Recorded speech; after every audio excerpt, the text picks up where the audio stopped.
All right, so we're on Rangers today, Boots. We are on Rangers today. You got a Ranger build? Yeah. Okay. So the new balance patch hit, and I looked through all the notes, and... Oh, okay. All right. So it's related to the new balance patch. I suddenly realized what you're going to be talking about. Yeah. So the new balance patch, I had no real ideas for a little while. So the new balance patch hit, I was like, oh man, this is going to be great. I'm going to have all these new ideas. And there's really only one thing that spoke to me. Everything else, not so much. So that one thing is what I rolled with, and this is what we got today for you. Okay, and it's a Ranger thing, so people can cast their minds back to what changed with the Ranger. Yeah, so actually quite a few things changed with the Ranger. Number one, they did a lot of pet improvements, which is quite a nice little thing. Yeah, I haven't looked at those. Are they any good? Yeah. They made basically all pets more reliable to hit. A lot of cooldowns for some pet attacks have been reduced. It's a lot better for all pets across the board. But I always thought that pets were, like, in terms of buildcraft, pets were one of the most interesting parts of Ranger. Mm-hmm. And as much as I hate that aspect of the class to play against and stuff, and the AI reliance, I do think that the game could be really interesting if all the pets were like on much more equal footing. But it's so unfortunate that by far and away, the pets that we run are quite often like leagues ahead of the vast majority of all the rest in the game. Yeah. So today we're doing Ranger, and besides the pets, the major thing that changed that was interesting in the balance patch was they moved a certain aspect of a Greatsword skill to another part of the Greatsword. Exactly. They changed Hilt Bash.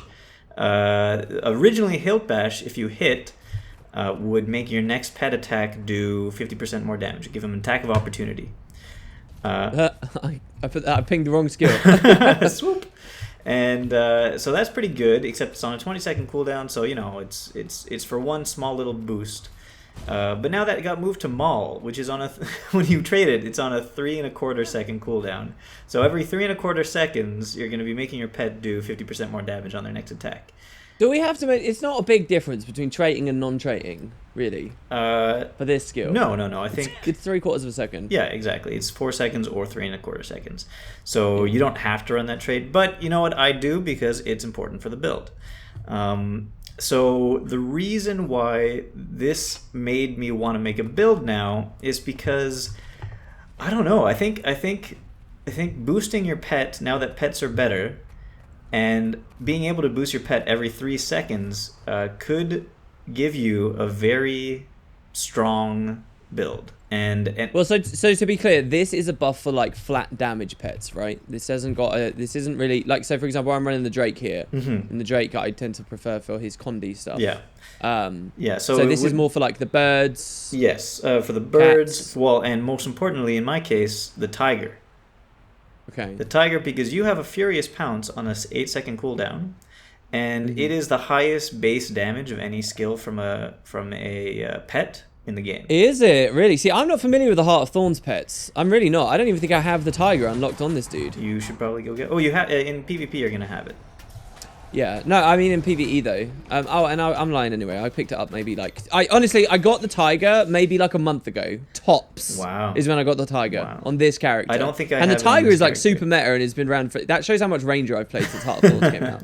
That really does. Yeah, but so the tiger, the Furious Pounce on demand F2 ability on an 8-second cooldown is the highest base damage skill from a thing that isn't 2 attacks or more attacks. I'm a bit. Can we just stop for a second? Okay. I'm a bit upset with you right now. What do you mean? Attack my target. What have you named your tiger? Oh no, that's Boots, I'm devastated. That's something that it's not related Boots, to I thought you. you were my friend. It's not related to you at all. That's That's another person I know. Oh, there's another potatoes. Oh, okay. Yeah. All right, never mind then. Yeah. Never mind. Screw that potatoes. He is a bum. Yeah. And so for my second pet, I'm not quite sure which one I'm going to use. I'm either going to use a juvenile, I'm going to use either a spike tooth, or spike thing, whatever it's called. The dinosaur. Smoke scale. No, not smoke scale. Oh, the bristleback. Bristleback. Either the bristleback or the lightning drake. Not drake. Lightning wyvern. Really? All Heart of Thorns ones? Oh, the Heart of Thorns pets are just way better than all the other pets. See, I remember. So this is going to be about a spiky pet build, right? I remember either of the birds were amazing for this because they did like that double hit that was on a really short cooldown. Yeah, they do a double hit. Activation time. But the that thing was is, so the good. double they hit, faces off. the double hit, although it's very strong, only one of those 2 hits takes the 50%. Right. But I as far as I understood, they had a lot of quality of life on just keeping on someone and chewing their face off. Yeah. Have you actually played with them? I have a little bit. They're pretty good. Oh, okay. But right now, I'm using the bristleback. Good. So my last ranger build, I kind of went all over the place with a bunch of different things I wanted to try.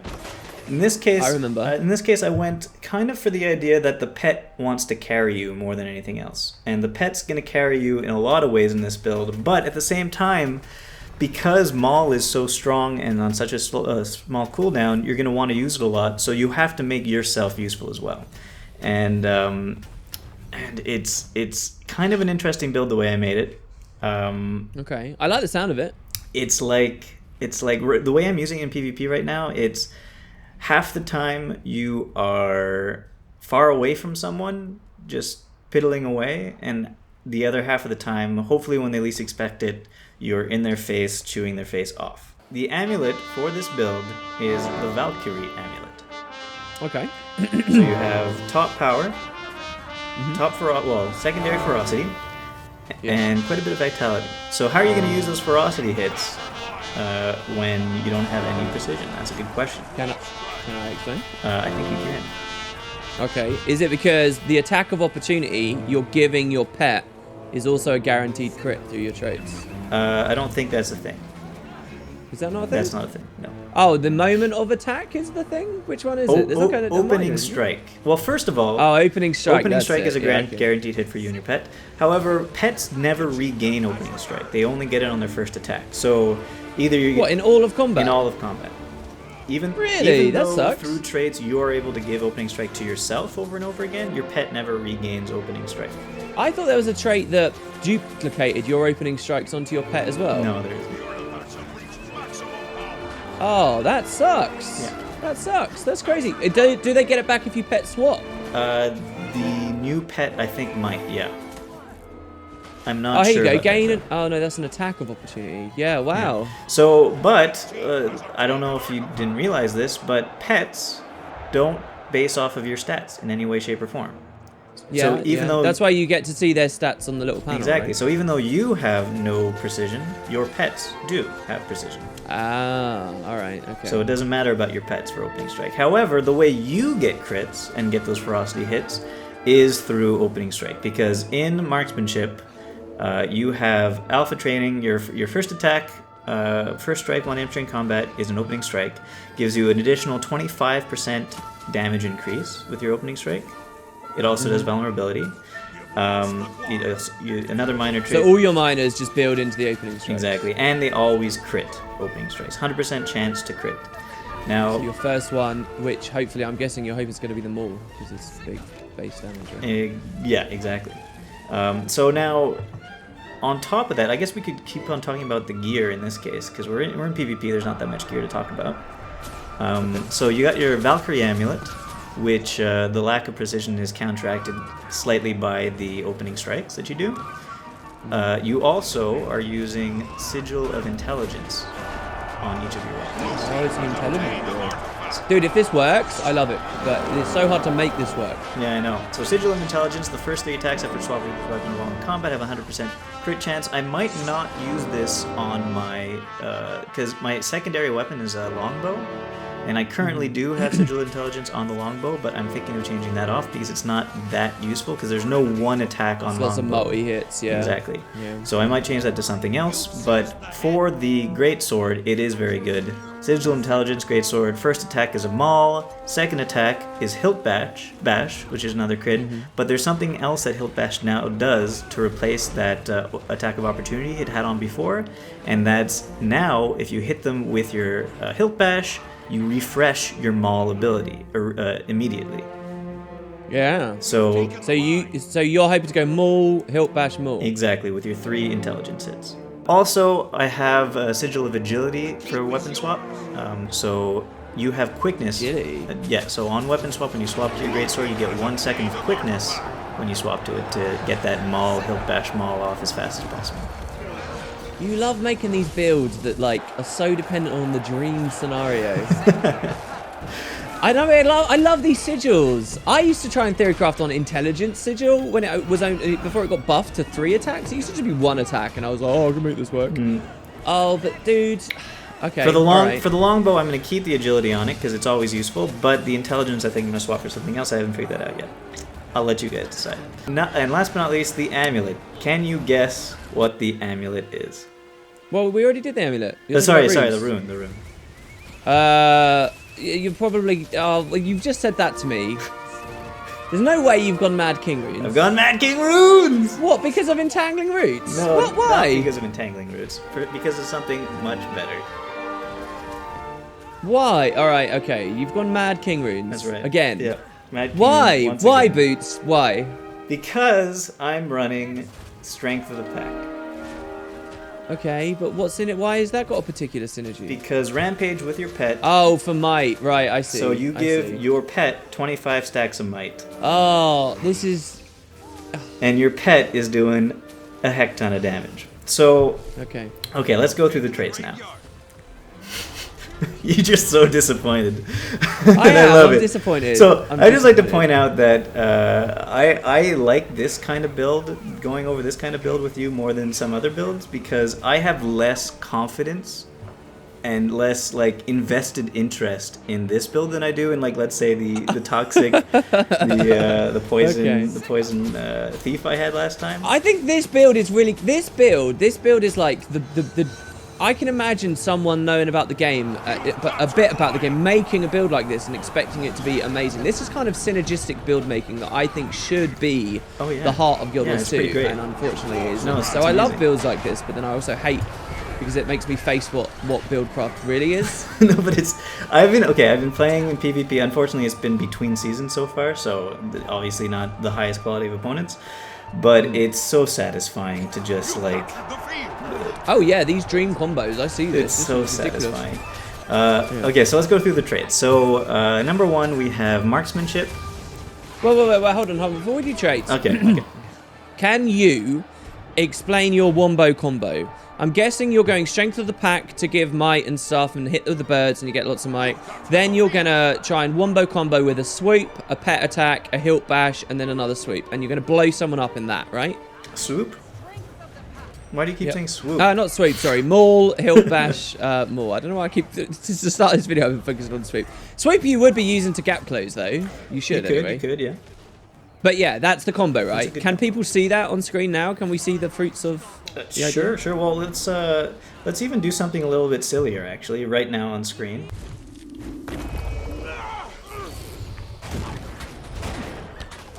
All right, so there we go. He hit it that time. Yeah, he hit it that time, and it was actually lower than it usually is. I guess because he hit his attack before all the birds did their thing, and so he did a measly 20,400 damage with his F2 ability.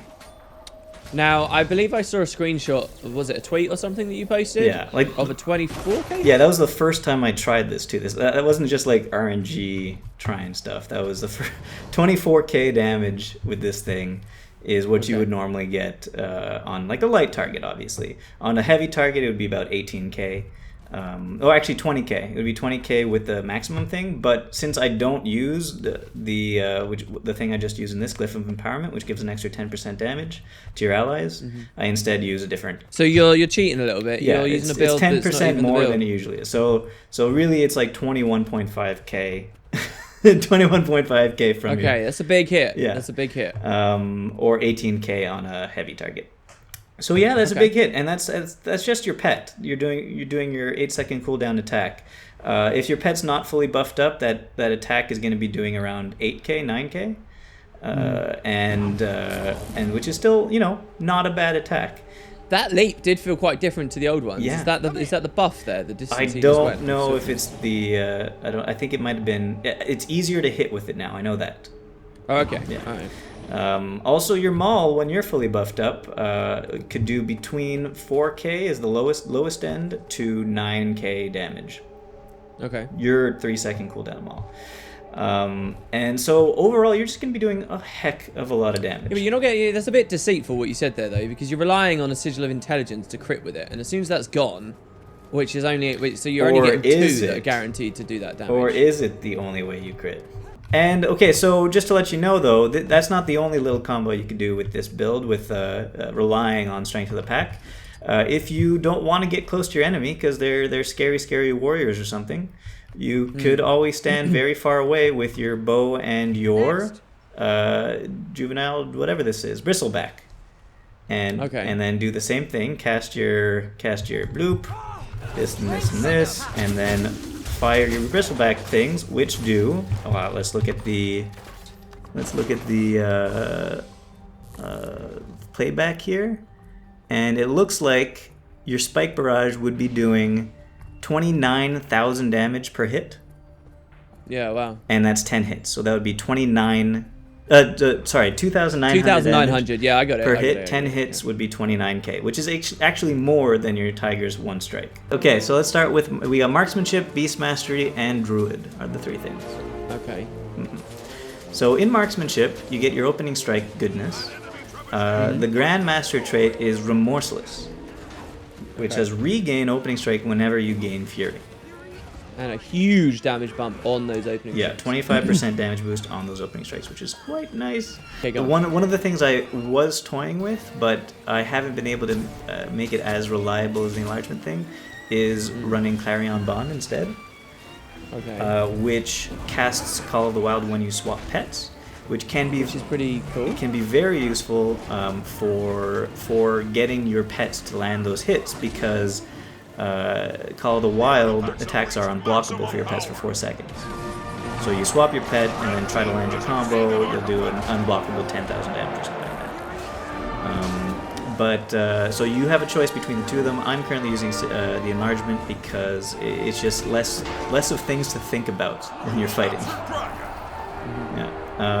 Then finally, Brutish Seals. Activating a Signet grants might to you and your pet, and Signets recharge faster. So that'll affect your enlargement. If you're running Clarion Bond, you might not want to use that. Instead, you might want to just go with Moment of Clarity, which is gain an attack of opportunity for you and your pet on interrupting a foe. So you're going to be interrupting a foe maybe sometimes when you use Hilt Bash, so that means even more attack of opportunity for you and your pet, and stuns and dazes last longer. I'm very happy that you didn't even talk about steady focus. I'm proud, Boots. Thank you. Because in PvP, you're not going to very often have full endurance. And even if you did, a 10% buff is like... It's not worth it. Not worth it. There's no crit either. Yeah. So then let's go to Beast Mastery. Okay. In Beast Mastery, it's a very vital line because it really buffs up your pet. Quite a bit. Gives your pet 150 of all the stats: power, precision, toughness, vitality, and your skill recharges 20% faster. Brings it down from a 10-second recharge to an 8-second recharge for Furious Pounce. And then also on top of that, the Grand Master Minor trait increases its ferocity by 300 and increases its movement speed by 30%, which is very good for a tiger. That movement speed is crazy. Yeah, very good for a tiger. Well, any pet that's got a melee, it will make them much more sticky. Exactly. So let's talk about the selectable traits now. I have gone with Resounding Timber, which reduces the recharge of my shouts. I have quite a few shouts in this build, and also gives you swiftness and regen when you use a shout. And I think it gives it to allies too, so instant generation. So that's nice. I've noticed that in a lot of PvP matches, I've been ending up somehow with highest healer as the stat too for some reason. I guess it has something to do with this skill. Okay, all right. Which is not. It's not that. It's good, guys. That's more farm for you. Yeah, exactly. Right? More pips. Yeah, that's an extra pip, guaranteed. Yeah. Unless you have an elemental. Guaranteed when you're playing with. Yeah. Go on. And then I have two-handed training. So two-handed training. It says Greatsword and Spear damage is increased, so 5% increase in Spear damage, and Greatsword damage, well, Spear damage nobody cares about, but also your Greatsword skills are reduced by 20% recharge time. That's good for your Hilt Bash and your Maul, and everything else, obviously. And finally, if you hit, you have a 50% chance of giving yourself Fury. It gives you your opening strikes more often, and it might reduce the usefulness of your Sigil of Intelligence by another 10% or something like that. 10%. Yeah, and then finally, 50. No way. It's another wasted Sigil of Intelligence. Two-handed training is on a 10-second cooldown. ICD, which you're going to proc, and then you're going to weapon swap away from for 9 seconds and have it back. Oh, the way, yeah, you're going to... the mechanical way that You're telling me that in a PvP match, you're going to constantly be weapon swapping at the 10-second cooldown? No. I'm saying you wouldn't. I'm absolutely saying you wouldn't. I'm saying but that's the whole point of why builds like this are bad, because it's based on a very mechanical, like, specific skill rotation execution, which just won't be a thing. No, it's not.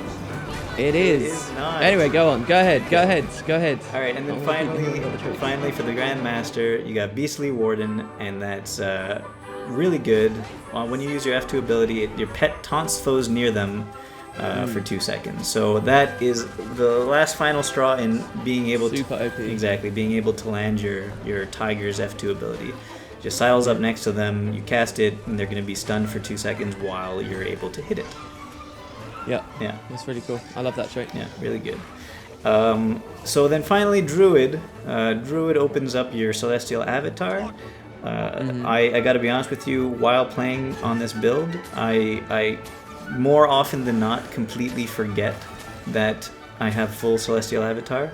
I can't imagine that you get much gain for that either. No, all you get is the Adept Adept trait, which is remove 13 conditions and break stuns. And then if you're low on health, you can heal up pretty well, I guess, with it. And heal your friends if you're in a group fight. And so that's all you really get from Celestial Avatar. That's why I keep on forgetting to use it most of the time. Well, you get an epic days on that as well. Yeah, you get an epic days on it. So it's important to use it, I just forget to. And then also I use Natural Stride.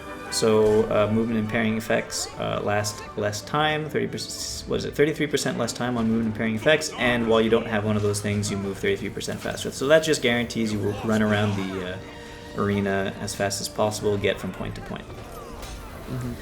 And then finally, just to add insult to injury with this build a little bit, is Ancient Seeds. So when you strike a stunned foe, you will put a 5-second immobilize on them, a pulsing immobilize of 1 second for 5 seconds, and some bleeding. The bleeding doesn't really matter, it's just that immobilize. Ancient Seeds is really nice on longbow though. Exactly. So you have you're on a point, you see people running to you. If it's one person, you just point blank shot them, knock them down, leave them there for a while. It also works with your Greatsword though, because you have your health bash on your Greatsword. You could stun them, hit them while they're stunned, and it's going to be hard for them to get away from your Maul and your Furious Pounces that way. Or it'll be very hard for them to dodge them at that point. Yeah, I like the Ancient Seeds. I think that's got a lot for the build. Yeah, so that's what Ancient Seeds is essentially why I run Druid with this build. Yeah. Pretty much the only reason. So utility skills, I've got Strength of the Pack, obviously, and the great thing about Strength of the Pact is it gives you a ridiculous amount of stability, that more than you'll ever need in that duration of time. It's a shout, so it's reduced duration. It's down to 60 seconds instead of 75. And that lines up nicely, not really nicely, but nicely enough with your Mad King runes. So out come your birds attacking all the targets around you, stacking up the might on your tiger or on your bristleback, because so you'll definitely be doing more than 25 stacks hits from that, giving them an easy 25 might. And if you take a little bit of damage and want to carry that over, you're going to be using your heal skill, We Heal as One, to take all the 25 stacks of might from your pet and put it onto you as well for the remaining duration, around 8 seconds. Yeah. Pretty good. The way your pet is going to be doing so much damage is through Signal of the Wild, which also gives you stability. It's a nice thing to have around, and it's got a reduced recharge also, so it's down to 48 seconds. It's giving you might as well, and your pet might, and obviously doing all that damage. And Sikkim. Sikkim is a skill that I haven't really used at all until using it for this build. Because, you know, it makes your pet move a lot faster and do 40% more damage, which is crazy, and especially crazy since it stacks with all those other buffs. Yeah, which you're already at 75% before this. By the way, have you managed to get some good plays with Sickham's revealed factor? Yes, I have. Yeah, so that's cool. So sometimes thieves can be annoying, and even though you have a large health pool, sometimes they could, like, you know, stun you and try to bring you down quite low. But with Sickham, it kind of removes thieves from the equation entirely, because when they can't stealth up, they're gonna die. Yeah. Okay. Yeah. And it's reduced cooldown also because it's a shout and gives swiftness and regeneration to all the people around you. And Sickham, yeah, the 40% movement speed is great. The 40% damage is great. The revealed is fantastic, and it's a 2,000 range. So you see a thief. Yeah, wow, I never knew that was such crazy range. Exactly. You see a thief far off in the distance, you say Sickham on it, your pet runs off and basically kills them without your help. That's really cool. That sounds really fun. Yeah. That sounds really cool. Yeah. And so, you know, that works nicely if you have your longbow as well. And then finally, my last utility skill, just so that you have a little bit more stun break, but also so that your wombo combos that you want to try using every once in a while have a higher chance of killing your target. I'm using Quickening Zephyr.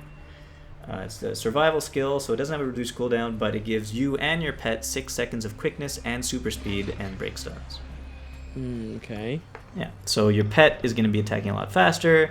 You're moving in faster. And moving in much faster as well. So yeah, that's the build. I'm going to have a lot of footage of it doing good things in the background.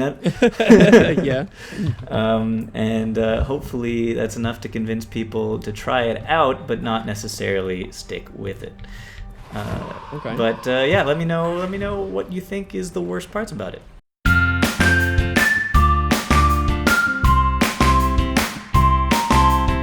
All right, well, look, I like the concept of this build, and I remember way back doing some... I don't know how many rangers, but there's probably a lot who pick this class because they care about pet synergies and stuff, and they do some build craft. And I think what you've given everyone today, for a person who dreams of having the pet do as well as possible, I think, well, you've made it, really. This is you know, really as far as you can push it, probably. Maybe there's some other areas, little niche things that I don't know about. Right? Yeah. But you've pushed it really far, and I think that's really cool, but I don't have any confidence this build's any. There's a few little tweaks I would change. Yeah. so Actually, going up into... one last quick thing. Instead of bristleback, I was using the lightning wyvern. The lightning drake. Because wyvern. Oh, sorry, yeah, wyvern. Or wyvern, or whatever it's called. You said earlier, yeah. Because it is a nice replacement nowadays. It attacks a lot faster nowadays, so that's good. And it's a nice replacement in some ways to some pets that are used in PvP to stun your opponent, to make sure that they can't res or can't stomp you or whatever, because it has that quick activation F2 ability as soon as you swap to it. Which will knock down the targets. And also, on top of that, on a not too long of a cooldown, I think it has that wing buffet, which also knocks down your opponents. So that's less controllable, but you have 2 knockdowns on that pet, and it does quite a bit of damage nowadays. Yeah. So the only thing you lose from switching your bristleback to that is the synergy of far combat versus close combat, your pet synergizing with you as you're fighting. Yeah, you've got more opportunities to stand off point and range down using the bristleback than you do. With but the good thing about the wyvern is that it has a lot more AoE kind of things than the bristleback does. So so it can kind of do some more stuff on a point when there's a big fight going on. Yeah. Okay, so to talk about the things that I don't... So going up to marksmanship, right? You talked about running enlargement. Which is Signet of the Wild when you hit 50% on a 48-second ICD. I think this is crazy. I would never take that. I think that's really, really, really, really silly. Too difficult to control. I mean, it's sort of... this would feel a lot like Ellie's that run Armor of Earth when they get low on health. And it's okay, and it might secure you a couple of stomps and things. A couple. But I honestly don't think that there's any comparison there. I reckon you should take Call of the Wild when you swap pets. Unblockable? Making your pets unblockable? I don't know how much you've played or where you've played in PvP at the moment, but blocks are everywhere. Blocks are like the number one, hey, I don't know how to play the game, but I'm going to play a really effective build at the moment is Dragon Hunter, which runs tons of blocks. Yeah. Blocks are everywhere. This build becomes so much better when your pets become unblockable. Yeah. So much better. You might be right about that. I would never consider taking enlargement, an RNG health-based thing, over that. Yeah. So if you do that, if you swap to Clarion Bond, then you might as well, instead of taking Brutish Seals, take Moment of Clarity for some extra attacks of opportunity. Exactly, yeah. But also, I wanted to go to that as well. Moment of Clarity, even if you ignore what's going on at the Adept tier, Moment of Clarity is still way better than Brutish Seals. Dudes, it's so much better. Okay, well, there you go. I mean, there is a reason why you might want to run Brutish Seals, but you've said nothing about it, and I'll get to that in a second. All right. But Moment of Clarity, right? And I was waiting to see what you talked about with Beast Mastery, right? And you did go with the right choice on Beast Mastery, in my opinion. You went with Beastly Warden, right? That taunt is crazy. That taunt's an interrupt, and that will interrupt a lot of different times. That's true. And so an interrupt is what will actually trigger this. It's not a daze or a stun or whatever, but I think that's absolutely strong enough. And your Greatsword 5 will be either a daze or a stun, so you've kind of buffed that a little bit. I think Moment of Clarity, for this build, for what you're trying to do on this build, I think the Moment of Clarity is the clear winner over Brutish Seals. Yeah, I'd agree with you right now. I'd agree with you there. Yeah. So I would definitely take that. All right, moving especially to the Brutish since Seals. without the Brutish Seals, well, if you're not taking enlargement, then there's really no point for taking the Brutish Seals because it just reduces the cooldown of Signet of the Wild by 12 seconds. But a huge, disgusting noob mistake you made. I'm Don't sorry. tell me about Signet of Stone, please. Signet of Stone, you don't play without Signet of Stone. You don't play without Signet of Stone. I'm sorry, it's crazy, it's nonsense, it's absurd. I don't care that you've got a little bit of vitality on a Valkyrie Amulet. It's absurd. This build, once again, is a build that has no quality of life boots. You are going to get annihilated. You're going to get slaughtered and slapped down in any team fight, any focus that comes on you. It's outrageous. It's so bad. You need to find space for Signet of Stone. And in that case, Brutish Seals would help because it's such a high power cooldown. Because Signet of Stone has such a long cooldown on it, you get a lot of, obviously, extra seconds out of all right. If you still want a crazy bursty pet thing that is kind of ludicrous, you may as well still run Moment of Clarity. But yeah, Brutish Seals does get a lot better when you're running Signet of Stone. That's the version I'd run. I'd run Clarion Bond. I'll try it out with Brutish Seals and Signet Dude, of Stone. you can't play. I mean, it depends, right? If we're running around in hot joins or you know we're at bronze and silver, you can run whatever you want basically. But if you love the build and you want to keep playing the build and you want to see more success with the build, there is no doubt in my mind you need Signet of Stone on there. You need Signet of Stone. It's no question. I'm afraid. I'll do it without Quickening Zephyr then. Signet of Stone I'm afraid instead. to say. The next thing, Mad King runes. Oh, again, dude, the best runes in the strength game. of the pack. The best runes in the game. It's not a boots bad build without Mad King runes. This is all my knee-jerk reaction, but I would guess that you're getting enough might from just strength of the pack without Mad King runes and plinking someone with a longbow before going in. I would guess that the Mad King rune component is kind of ludicrous. Boo. And if you're going for a build like this, there might be a better rune that you can run. Never. There's no better rune than Mad King runes. Also, okay, so let's talk about the Valkyrie Amulet Sigil of Intelligence thing. Okay. I think that cares a lot about your Greatsword combo, where you are super vulnerable and probably very likely to be sincerely out of position whenever you're trying to execute that. And it's a nice idea, but I mean, also your Sigil of Intelligence overlapping with your opening strikes. Not so much. It's kind of even less valuable of an idea. I'm not sure why you wouldn't just run a more standard. I mean, this is a Glassy Ranger, right? So make it a Glassy Ranger. Round yourself out more. Allow yourself to actually do some damage with your longbows at range, which I can only feel like pea shooters at the moment on this build. Because you got no crit chance. It still does when run, you're like channeling the barrage or the skill 2. It still does like 1.5k per hit to 3k with that. the build that you've got, it doesn't justify the squishiness that you've put yourself into. GW2. I don't think that plus 900 vitality on an already high vitality character makes all the difference in the world. I still see this bit. Okay, and that moves me on to the next thing. Even though you are running Druid and you are taking Druidic Clarity, which will remove lots of condies from you, I think this is, on a Valkyrie Amulet, right? There's two ways you're getting CA. You're getting it from doing damage to stuff, and you're getting it from healing stuff. You're not really doing either of those, because you're offsetting a lot of it onto your pet. I don't think you're getting anywhere near enough CA. And even if you were, with the amount of condies that are around at the moment, this build, even with its high vitality, I think is absolutely being slaughtered by condies. In any kind of like reasonable scenario, I can't imagine. And they incapacitate you in so many different ways too. I think that you are getting eaten for breakfast by Condi. And yeah, I kind of like Sikkim if it really does counter thieves as well as you suggest. I think that's pretty interesting. But what about when you're fighting other, like, what about when a power Zerker comes up to you or something? What about when a power I think either a power Zerker or a Condi Zerker, I think you have absolute, without fail, losing matchups against. Just on paper, from what I see. On paper, what you do against warriors is you play the long game more than anything. Obviously, they have a lot of healing, so it's not that easy.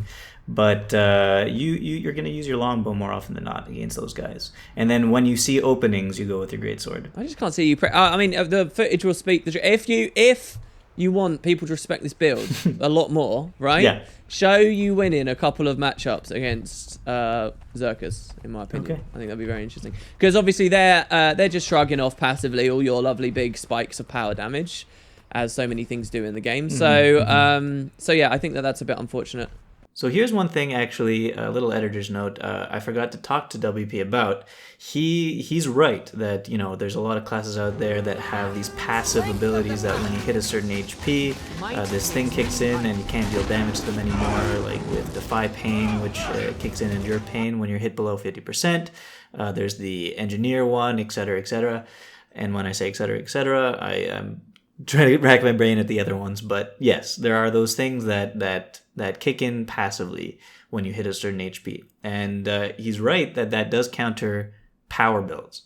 However, one thing this build kind of does that counters those in some ways, if you're lucky, is the spike damage from this is so large, and it doesn't come from little hits like it did with the Elementalist or other spike builds that do lots and lots of little hits for a lot of damage.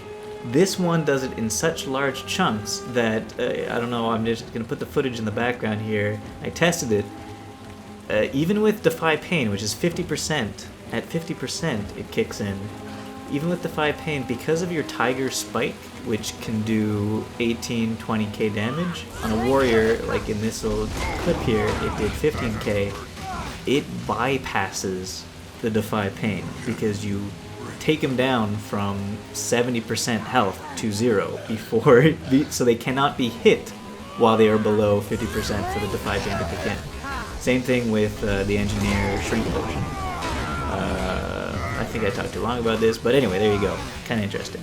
But otherwise, I mean, I don't know. This is a build I want to love. Don't get me wrong, and I'm being very mean to your builds lately, but this is a build I want to love. Yeah, well, I mean, obviously, some of your criticism this time around is warranted, unlike with the Thief one. So, this time. With the Thief one, completely unwarranted. I was obviously in the right, you were in the wrong. Well, okay. But yeah. Most weeks, you're absolutely in the right. I don't know why you have me on the show, I don't either, actually. Oh, yeah, Sigils. What is going on, man? What is going on here? Longbow is easy. Put a Sigil of Air on there. Yeah, okay. I mean, Sigils, I think you sort of need to... I think you need to rethink the Amulet and Sigil part of this. Okay. And a couple of trait things. And you might still be left with a reasonable-ish, a little bit more rounded out version of this big pet spiker. Which is really an interesting concept to me. And I like the idea of an awful lot. Especially when you put Clarion Bond on. Trust me, that's a hard sell of this build, dude. It's a hard sell. Well, thanks, Boots. It was lots of fun to come on today, just as I woke up. Yeah. Do some Boots Fab builds. That's game. I like this build. It's my favorite. Okay, so it's my favorite Ranger build I've ever played in PvP. But that's not saying a lot. It's just saying that's as the case may be. That's how it is. Okay. It's not my favorite build to play in PvP, but it's a lot of fun and definitely my favorite Ranger build I've ever played in PvP. Well, awesome. Okay. All right, I'll talk to you guys later. Have a good time. See you later, everyone. Bye. Oh, look at the raven. This is insane.